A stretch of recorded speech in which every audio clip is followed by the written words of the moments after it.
Eccoci nella seconda parte di Primus Inter Pares. Nella prima abbiamo parlato di economia, di dove come spenderanno gli italiani la tredicesima.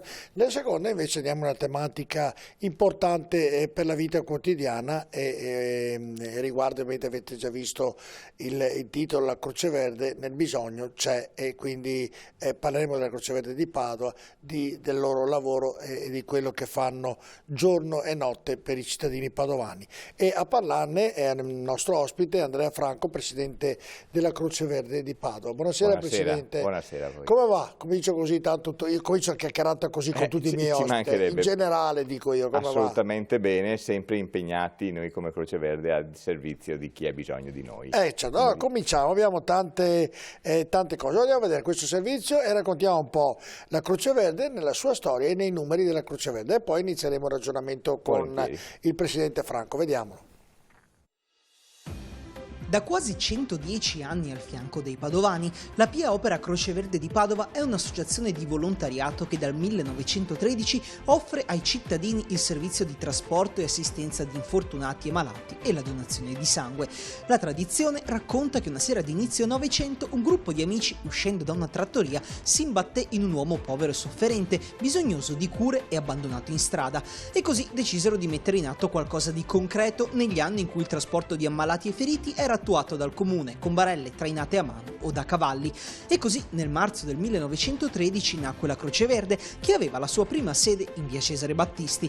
La prima ambulanza venne acquistata nel 1915 per un prezzo di 13.000 lire. Il suo primo servizio fu il trasporto di 2 soldati feriti dall'ospedale di battaglia a quello di Padova, mentre nel 1934 nacque il gruppo Donatori di Sangue. Da lì una storia in continua crescita e che vede ora la Croce Verde estremamente radicata nella vita della città e della provincia di Padova.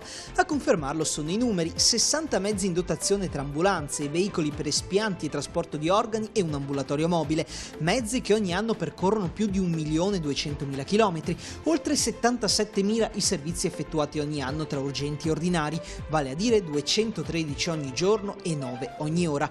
Tra questi ogni anno più di 360 trasporti di equip di prelievo organi e più di 350 trasporti urgenti con culla neonatale. E poi c'è il personale: 72 dipendenti, 1.000 ore di formazione con 100 nuovi volontari addestratti ogni anno, più di 1.000 volontari che donano ogni anno più di 150.000 ore di servizio, e infine 200 donatori di sangue con più di 400 donazioni annue. Numeri che ben fotografano la realtà di un'associazione che svolge un ruolo fondamentale nel territorio, e lo fa ormai da 110 anni.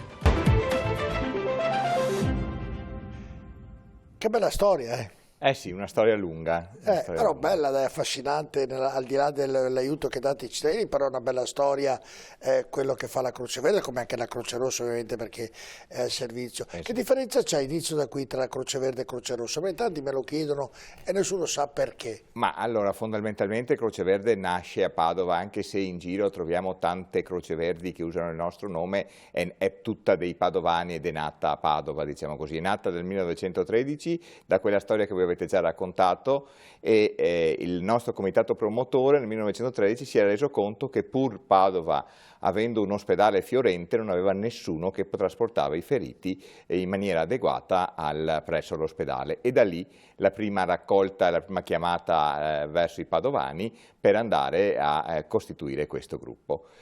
Quindi è dei padovani, è una realtà appunto che, mentre la Croce Rossa ha una struttura ramificata a livello nazionale. Insomma. Ecco, la diversità è solo questa. Sostanzialmente prima di entrare, poi ovviamente le chiederò nelle chiamate, quanti volontari, quanti dipendenti ha la Croce Verde di Padova? Allora, i dipendenti adesso sono 97, sono aumentati rispetto stipendiati, tra a tempo determinato che a tempo indeterminato, e servono prevalentemente per andare a svolgere i servizi di giorno, dove l'apporto del volontariato è minore. Ma quindi sono stipendiati dallo Stato tramite l'USL? Sono stipendiati da Croce Verde. Croce Verde è un ente pubblico, è un IPAB, ente morale, e grazie ai proventi derivanti dai contratti con l'azienda ospedaliera, con lo IOV e con l'URSS Euganea, ricovera i propri proventi per... Perfetto. Invece lei è un presidente, è un volontario, quanti volontari? circa 1000 volontari che dovrebbero fare 120 ore di servizio l'anno, poi ognuno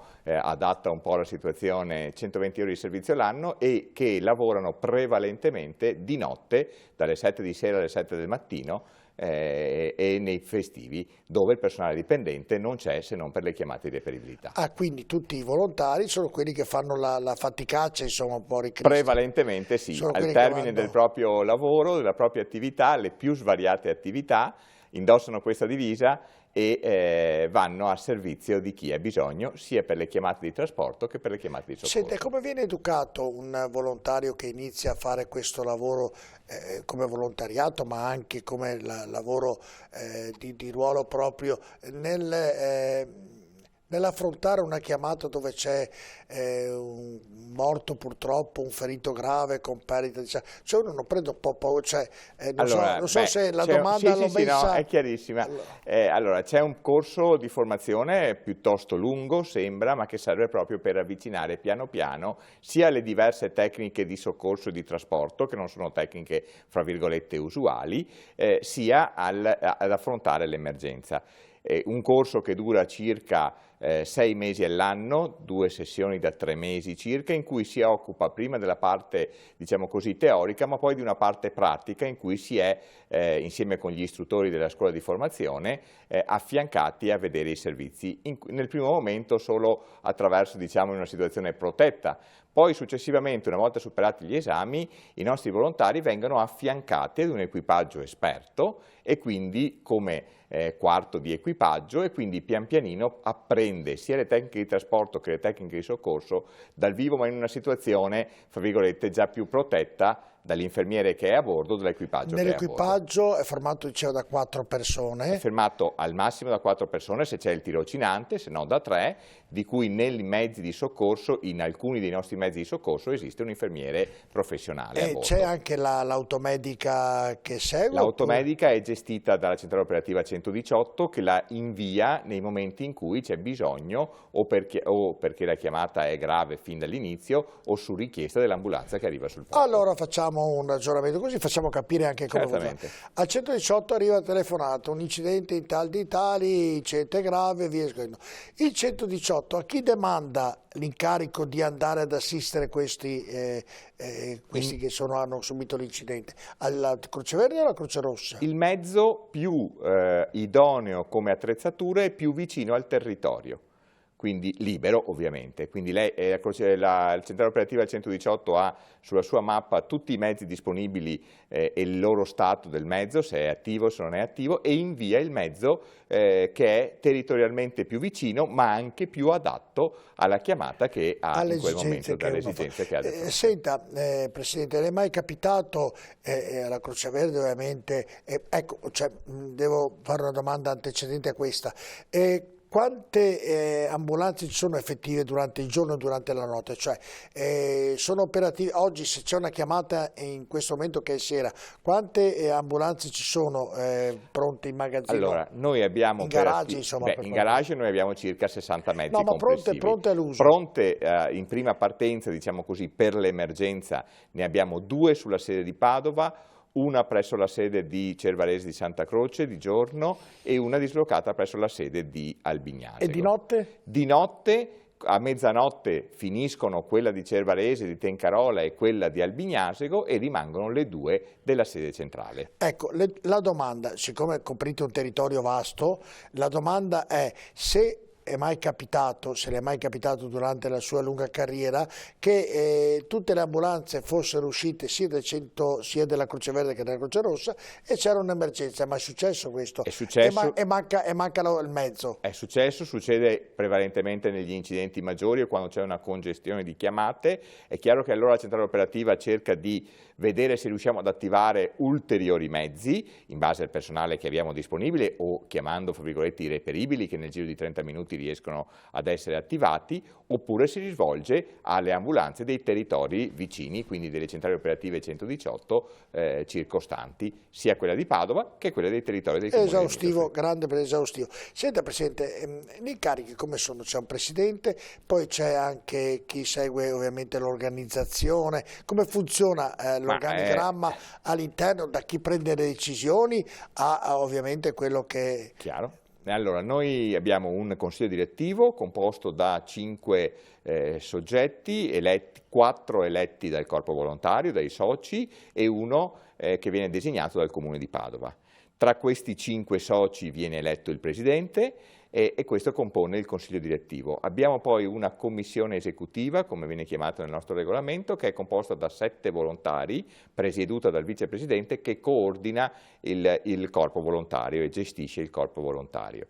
Come struttura, e questa l'organo... Che fa i turni di lavoro praticamente. Fa i turni di lavoro, più che i turni di lavoro li coordina come obiettivi, come formazione, dagli indirizzi per la gestione dell'intero corpo volontario.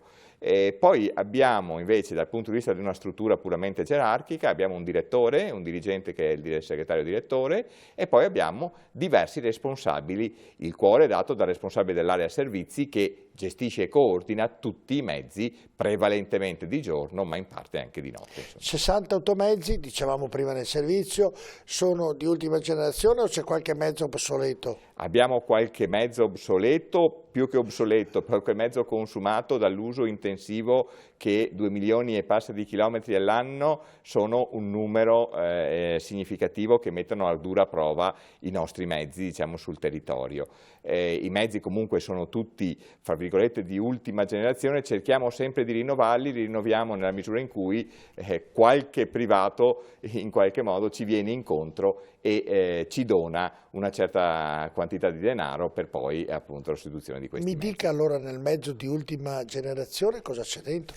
Allora, i mezzi di ultima generazione hanno dentro l'ultima, che abbiamo per esempio un elettrocardiografo a 12 derivazioni che utilizza l'infermiere, che è in grado di trasmettere all'unità coronarica e al pronto soccorso il tracciato del paziente direttamente dal letto del paziente. Quindi una sorta di telemedicina. Quindi praticamente arriva l'incidente, lei viene, mi attacca questo macchinario e già prima di arrivare al pronto soccorso... Sappiamo già la situazione della cardiaca del paziente, diciamo in situazioni particolari, in modo tale che già la struttura emodinamica o la struttura del pronto soccorso sappia già che tipo di paziente sta arrivando. Ma il fatto di arrivare con un mezzo infermierizzato direttamente al letto del paziente o presso l'infortunio o l'incidente consente già di fare tutte quelle manovre che già l'infermiere riesce a mettere in campo prima di arrivare in pronto soccorso. È una sorta di ospedale che arriva a bordo del paziente in senso piccolo. Insomma. Ecco, poi c'è dell'altro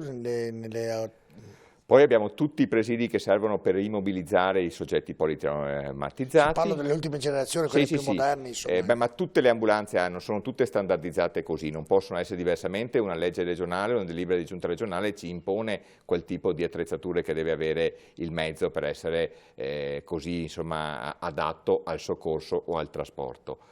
Quindi tutti i presidi di immobilizzazione, tutti i sistemi di trasfusione dei liquidi che servono e dei farmaci che servono al paziente. Voi siete pronti sia se succede l'incidente stradale, sia se c'è da prendere un infartuato al 9° piano che non c'è l'ascensore? Assolutamente sì, i mezzi di soccorso sono dotati di sedie sia per trasportare giù velocemente il paziente, oppure teli portaferiti che sono in grado di portare il paziente. Ovviamente odiate i dossi?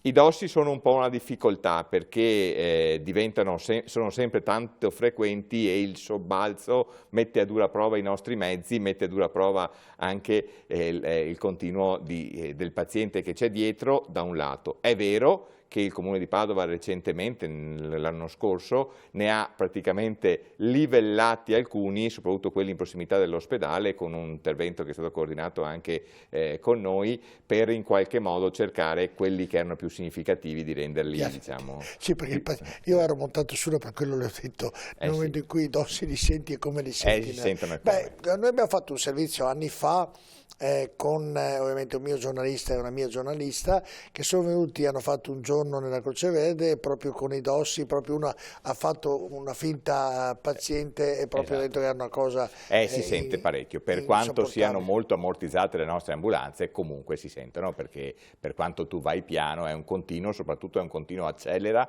e decelera in occasione del dosso. Insomma. Ecco, invece per gli autisti fanno solo gli autisti oppure sono anche infermieri all'occorrenza? Gli autisti sono soccorritori, sono prima di tutto soccorritori. Ah, prima soccorritori.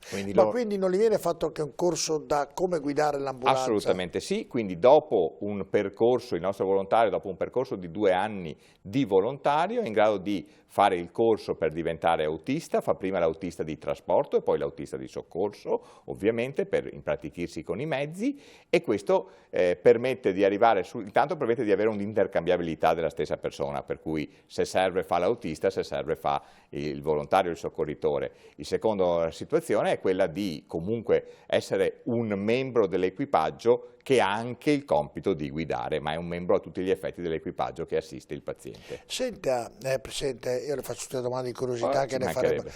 La sirena è standard, cioè è ovviamente italiana e quindi nella legge italiana bisogna usare quella sirena con quel rumore, con quel tipo di suono, oppure ognuno la mette la Croce Rossa come vuole, la Croce Verde come vuole? Assolutamente no, la sirena è normata anche ecco, in le spiego termini... perché se lei va negli altri paesi è completamente diversa, è molto più rumorosa delle nostre. Sì, è normata, la nostra sirena è normata dal codice della strada, che stabilisce tutto quelle che devono essere le caratteristiche della sirena, dove essere posizionata e così via. Le nostre ambulanze sono dotate di doppia sirena perché una potrebbe rompersi e quindi ed è quella che viene normalmente usata, deve essere usata in contemporanea con ecco, all'estero, mi è capitato all'estero, sono molto più rumorose, ricordo in Germania, ricordo anche a Londra, fanno un po' più casino delle nostre, uso un termine così. Abbiamo nei nostri mezzi, quelli di soccorso, la possibilità di avere più tipi di sirena,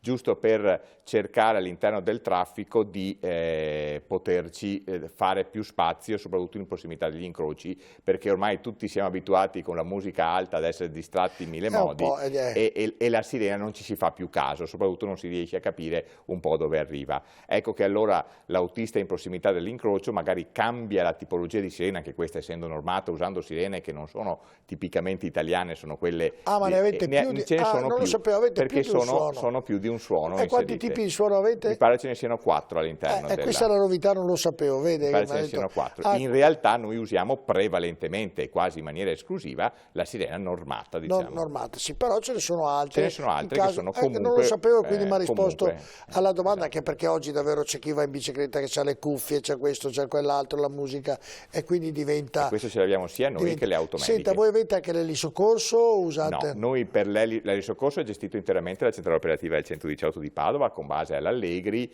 arriva però in prossimità del silos di via Gattamelata, che è praticamente dove sotto noi abbiamo le ambulanze, e noi per l'elisoccorso svolgiamo il trasporto, potremmo dire, dell'ultimo miglio, cioè dal scarico dall'elicottero verso l'ospedale. Certo. Quel mezzo chilometro, quel chilometro è garantito da noi di Croce Verde. Senta, Presidente, arriva una chiamata, c'è bisogno di portare il paziente, quello che ha subito l'incidente, un infarto, in ospedale. Chi decide in che ospedale andare, se andare a Sant'Antonio o all'ospedale via Facciolati o all'ospedale centrale?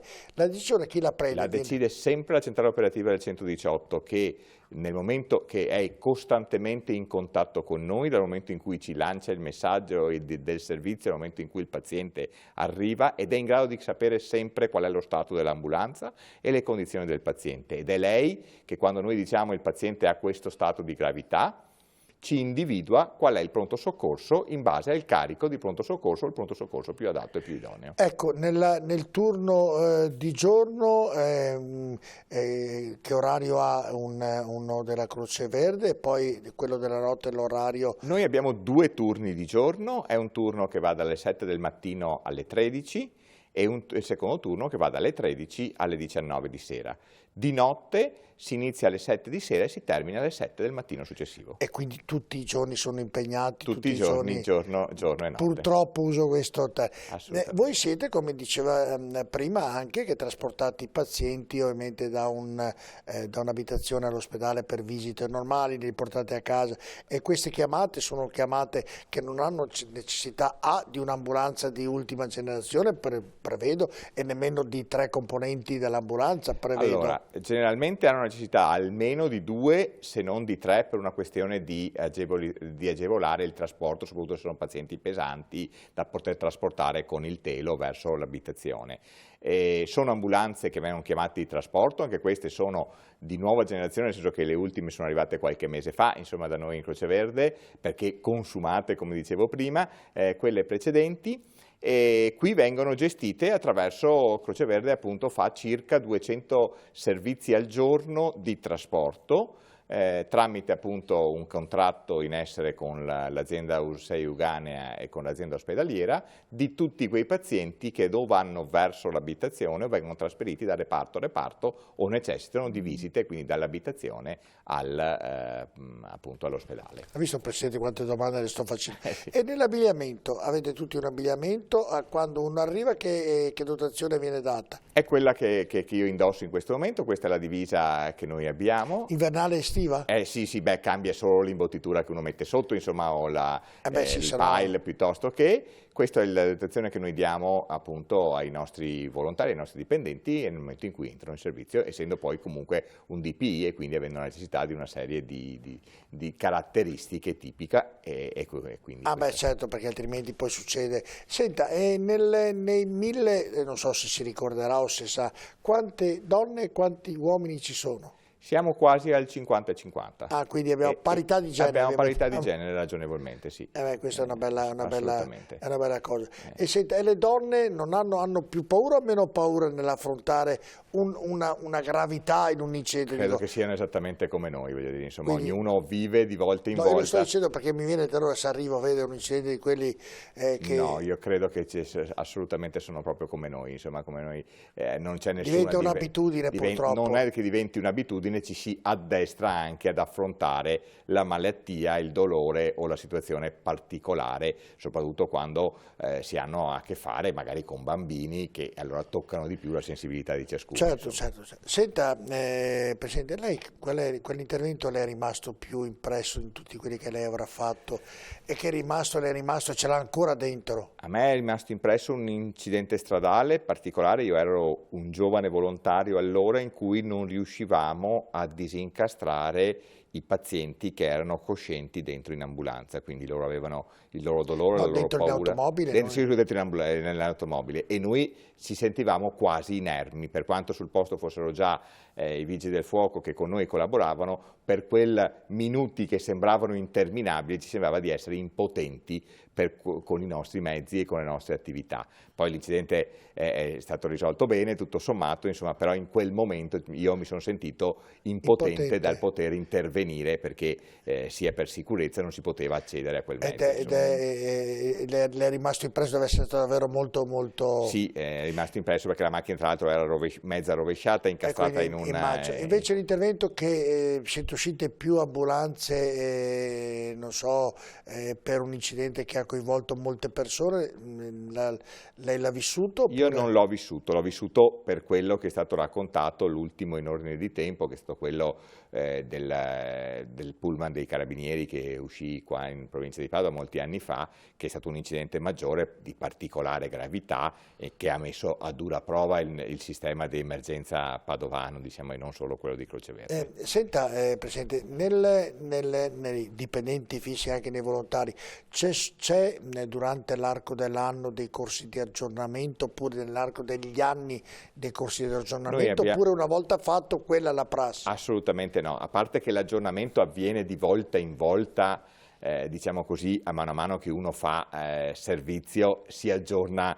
in tempo. Noi abbiamo un aggiornamento che viene fatto di 10 ore all'anno, anche questo previsto per normativa della Regione del Veneto, su nuovi presidi o per rinfrescare presidi precedenti. Ovviamente serve più a chi in qualche modo ha meno dimestichezza perché magari fa meno ore di servizio. Ah beh, sicuramente. Senti, adesso le faccio vedere un servizio che è tratto poi da un cortometraggio, non so se lei l'aveva visto, presentato in anteprima il 5 settembre del 2021 presso lo spazio della Regione Veneto al 78esimo Festival del Cinema di Venezia, che praticamente riassume lo spirito, la storia, le attività e la passione dei volontari e dipendenti della Croce Verde sotto la regia di Giuseppe Ferlito. Lei l'avrà visto, io sì, l'ho visto, l'ho anche seguito. Anche se noi faremo vedere un pezzettino perché è molto Certamente. lungo di questo trailer. Andiamo a vederlo.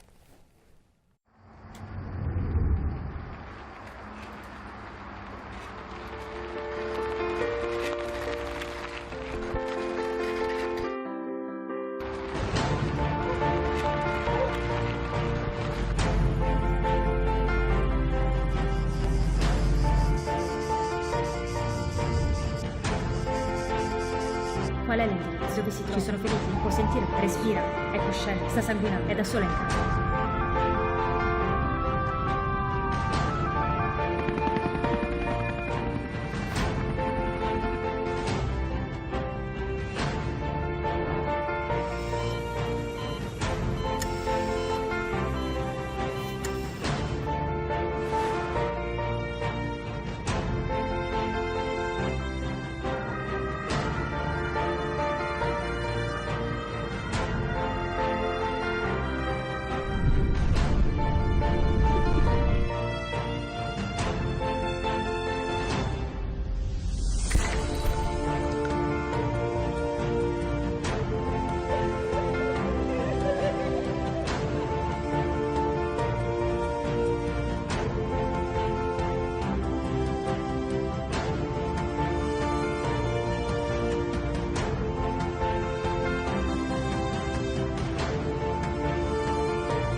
Ci è capitato spesso di essere svegliati nel cuore della notte, chiamati da posti dove non eravamo mai stati, per salvare qualcuno che non abbiamo mai conosciuto. Non siamo noi a decidere chi può vivere o morire. Il nostro dovere è aiutare chi cade e attenuare il dolore. Quasi sempre le uniformi sono simbolo di autorità. Nel nostro caso invece sono espressione di speranza e conforto. Indossarle o meno non è poi così importante. Possiamo contribuire a salvare vite umane. È questo il più valido dei motivi per dedicarne un po' della nostra.